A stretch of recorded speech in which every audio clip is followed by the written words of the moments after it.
In the life of a nation, we're called upon to define who we are and what we believe. Sometimes these choices are not easy. But today, as President, I ask for your support in a decision I've made to stand up for what's right and condemn what's wrong, all in the cause of peace. At my direction, elements of the 82nd Airborne Division, as well as key units of the United States Air Force, are arriving today to take up defensive positions in Saudi Arabia. I took this action to assist the Saudi Arabian government in the defense of its homeland. No one commits America's armed forces to a dangerous mission lightly, but after perhaps unparalleled international consultation and exhausting every alternative, it became necessary to take this action. And let me tell you why. Less than a week ago, in the early morning hours of August 2nd, Iraqi armed forces, without provocation or warning, invaded a peaceful Kuwait. Facing negligible resistance from its much smaller neighbor, Iraq's tanks stormed in blitzkrieg fashion through Kuwait in a few short hours. With more than 100,000 troops, along with tanks, artillery, and surface-to-surface missiles, Iraq now occupies Kuwait. This aggression came just hours after Saddam Hussein specifically assured numerous countries in the area that there would be no invasion. There is no justification whatsoever for this outrageous and brutal act of aggression. A puppet regime imposed from the outside is unacceptable. The acquisition of territory by force is unacceptable. No one, friend or foe, should doubt our desire for peace, and no one should underestimate our determination to confront aggression. 4 simple principles guide our policy. First, we seek the immediate, unconditional, and complete withdrawal of all Iraqi forces from Kuwait.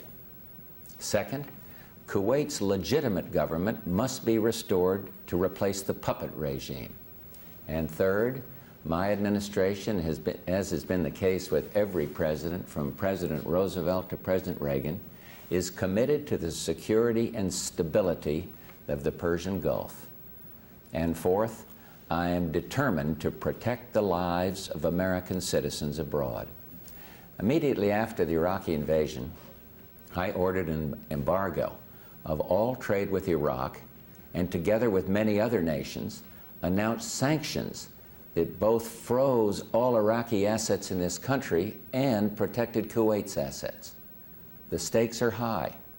Iraq is already a rich and powerful country that possesses the world's 2nd largest reserves of oil and over 1 million men under arms. It's the 4th largest military in the world. Our country now imports nearly half the oil it consumes and could face a major threat to its economic independence. Much of the world is even more dependent upon imported oil and is even more vulnerable to Iraqi threats. We succeeded in the struggle for freedom in Europe because we and our allies remain stalwart. Keeping the peace in the Middle East will require no less. We're beginning a new era. This new era can be full of promise, an age of freedom, a time of peace for all peoples. But if history teaches us anything, it is that we must resist aggression or it will destroy our freedoms. Appeasement does not work.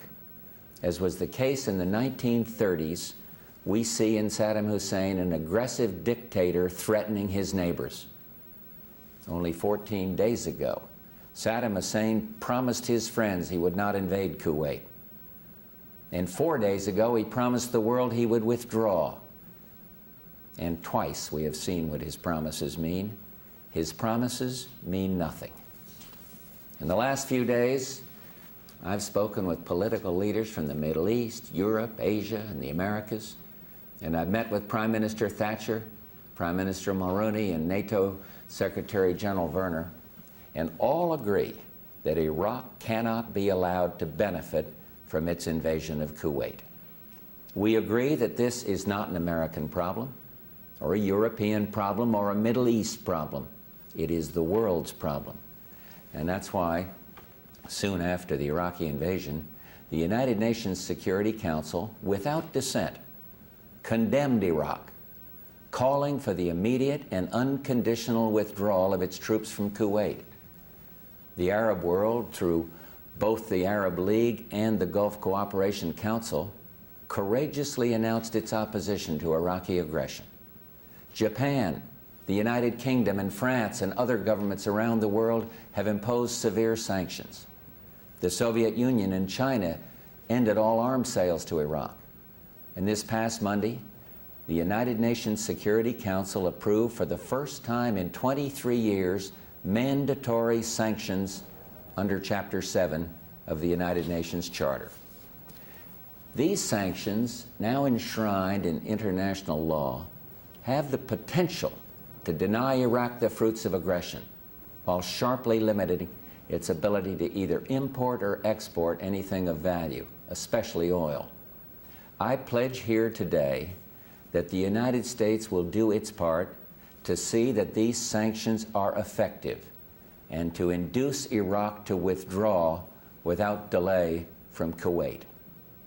But we must recognize that Iraq may not stop using force to advance its ambitions. Iraq has massed an enormous war machine on the Saudi border, capable of initiating hostilities with little or no additional preparation. Given the Iraqi government's history of aggression against its own citizens, as well as its neighbors, to assume Iraq will not attack again would be unwise and unrealistic. And therefore, after consulting with King Fahd, I sent Secretary of Defense Dick Cheney to discuss cooperative measures we could take. Following those meetings, the Saudi government requested our help. And I responded to that request by ordering U.S. air and ground forces to deploy to the Kingdom of Saudi Arabia. Let me be clear, the sovereign independence of Saudi Arabia is of vital interest to the United States. This decision, which I shared with the congressional leadership, grows out of the long-standing friendship and security relationship between the United States and Saudi Arabia. U.S. forces will work together with those of Saudi Arabia and other nations to preserve the integrity of Saudi Arabia and to deter further Iraqi aggression. Through their presence, as well as through training and exercises, these multinational forces will enhance the overall capability of Saudi armed forces to defend the kingdom. I want to be clear about what we are doing and why. America does not seek conflict, nor do we seek to chart the destiny of other nations. But America will stand by her friends. The mission of our troops is wholly defensive. Hopefully, they will not be needed long. They will not initiate hostilities, but they will defend themselves, the Kingdom of Saudi Arabia, and other friends in the Persian Gulf. We are working around the clock to deter Iraqi aggression and to enforce UN sanctions. I'm continuing my conversations with world leaders.